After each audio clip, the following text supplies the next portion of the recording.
England को चाहिए 332 run और इंडिया को चाहिए 9 विकेट्स। तो कौन जीतेगा ये वाला मुकाबला, इसका तो फैसला कल होगा। लेकिन आज के दिन की अगर बात करें डे थ्री किसके नाम रहा, ये बड़ा बड़ा सवाल है, क्योंकि आपके सामने ही है परफॉर्मेंसेस आती रही है। सेंचुरी आई गिल की तरफ से, लेकिन इंडिया ऑल आउट भी होगी। फिर ऊपर दूसरी तरफ जो टीम खेल रही है उसका नाम है इंग्लैंड, और वो एकदम से जब डोमिनेट करने पर आती है तो बैटिंग में वो बड़ा जोर लगाना शुरू कर देते हैं। और यही हुआ है, आज 14 ओवर के अंदर अंदर उन्होंने 67 रन जो है बोर्ड के ऊपर लगा दिया है। एक खिलाड़ी उनका आउट है। अब कल का सिनेरियो ये आ रहा है, गहरे खड्डे में धक्का दे दे, जहां से वो वापस ऊपर ना आ सके, तो इंडिया वो चांस मिस कर देता।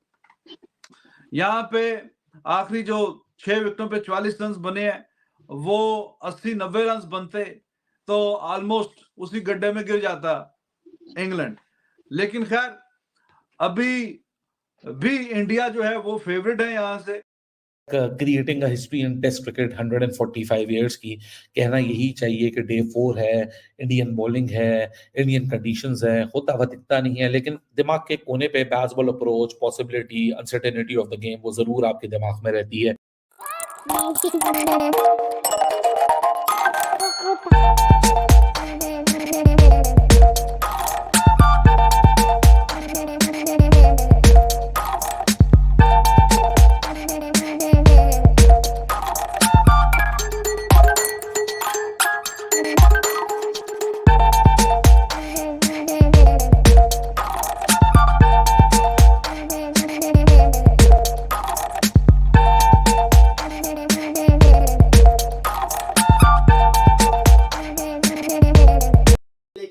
अश्विन ने विकेट निकाला, 3 विकेट इनको और चाहिए। अपने 3 विकेट ये और लेंगे तो ये जिसको कहते हैं ना अपने 500 टेस्ट विकेट्स कंप्लीट कर लेंगे। तो बड़ा कुछ होने को है, बड़ा कुछ देखने को है। लेकिन सवाल ये आता है कि आज का दिन किसके नाम हो। देखिए सबसे पहले तो एनालाइज करते हैं ना आज के दिन को। इंग्लैंड इस वक्त है 67 के ऊपर 1, 332 इंग्लैंड को और चाहिए। हम सबको पता था कि मैं तो आपको कह के भी गया था कि इंग्लैंड जो है ना तगड़ा स्टार्ट करेगा, और वो उन्होंने किया है। बड़े उन्होंने अच्छे रन रेट के साथ उन्होंने 67 कर लिए, पीछे 332 बचे हैं। 332 उनके लिए कुछ भी नहीं है, वो चेस कर जाएंगे। लेकिन अगर आपने विकेट्स लेते रहे तो ये 332 इंग्लैंड के लिए अजाब बन जाएगा।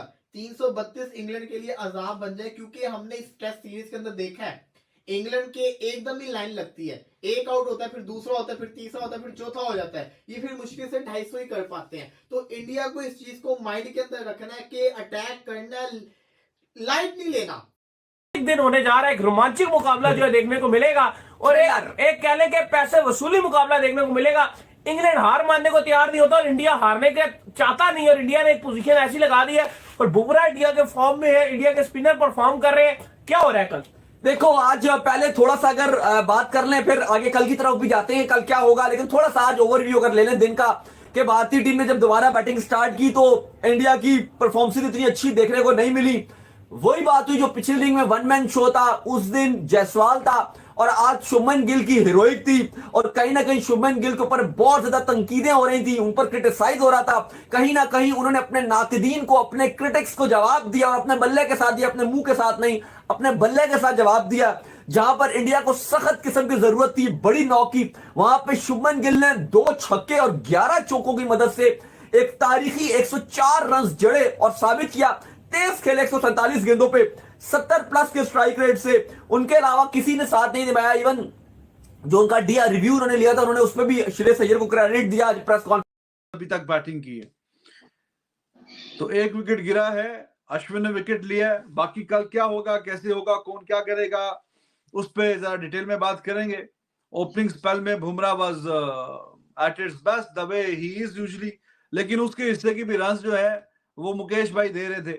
वो कह रहे थे कि बुमराह के रन जो है वो भी मेरे खाते में डाल दें। तो मुकेश ऊपर से चौके चौके खाए काफी उसने। कुलदीप पे भी थोड़ा अटैक किया, लेकिन Ashwin manage to take a wicket, bat and pad हुआ है, और डकेट की विकेट गिरी है। डकेट की अच्छी विकेट है, वो ऐसा बैट्समैन है कि वो जितनी देर क्रीज पे खड़ा रहता है ऑलमोस्ट रन बॉल ही खेलता है वो। तो उसका अच्छा विकेट एक लेने में कामयाब हो गई है इंडिया। जी मोहसिन अली साहब, वॉचमैन क्यों भेज दिया? हिम्मत करते ना, भेजते पॉप को कि जी ऐसी की तैसी, कोई भी सिचुएशन है हम रगड़ देंगे, छोड़ेंगे नहीं हम इनको। नहीं आम कोई नहीं, टीम होती वो तो देखिए, नाइट वॉचमैन ही bravery और भेजती। इंडिया के हक में होगा, इंग्लैंड के हक में होगा, इरिस्पेक्टिव ऑफ द रिजल्ट से हट के एक बात करते हैं कि इंडिया ने दूसरे टेस्ट मैच में 651 रन जोड़े। 651 रन्स, बहुत रन होते हैं 2 इनिंग्स के अंदर। लेकिन जो गलती इंडिया पिछले टेस्ट मैच में भी कर रहा था और इस टेस्ट मैच में भी कर रहा है, और इसके बाद इंडिया ने 3 टेस्ट मैचेस और खेलने हैं, उसके अंदर वो गलती को काबू पाना पड़ेगा। One thing that India should avoid doing it, कि अपने एडवांटेज को क्यों किल करना। वो कहते हैं ना कि हम खुद ही अपने हाथ से एडवांटेज को अपने किल कर देते हैं। हम रूथलेस अप्रोच के साथ जाना चाहिए कि एक ही दफा इंग्लैंड को इतनी बैटिंग करें कि उनको गेम से आउट कर दें, कि मतलब bat them out of the game for once and for all, कि कोई, वो कहते हैं ना, एक दूर परे की सोच भी आपकी वो पॉसिबिलिटी को बिल्कुल रूल आउट कर दे। ये 651 इंडिया ने 20 विकेटों के नुकसान में बनाए हैं। 551 फॉर 8। ये क्यों मैंने लिखा है 140 फॉर 12, ये मैंने क्यों लिखा है ये मैं जरूर आपको बताना चाहूंगा। पहली इनिंग्स में इंडिया 301 पे 4 विकेट के नुकसान पे था, 301 के ऊपर 5वां विकेट करता है, यानी उस पॉइंट के बाद इंडिया 95 रन और ऐड करता है और अपनी लास्ट 6 विकेटें देके जाता है। अभी हम टी सेशन के अंदर आए थे, यही बात आपसे की थी कि इंडिया की 370 की लीड हो चुकी है और आपको अब यहां से बिल्ट ऑन करना पड़ेगा। आपको 350, 450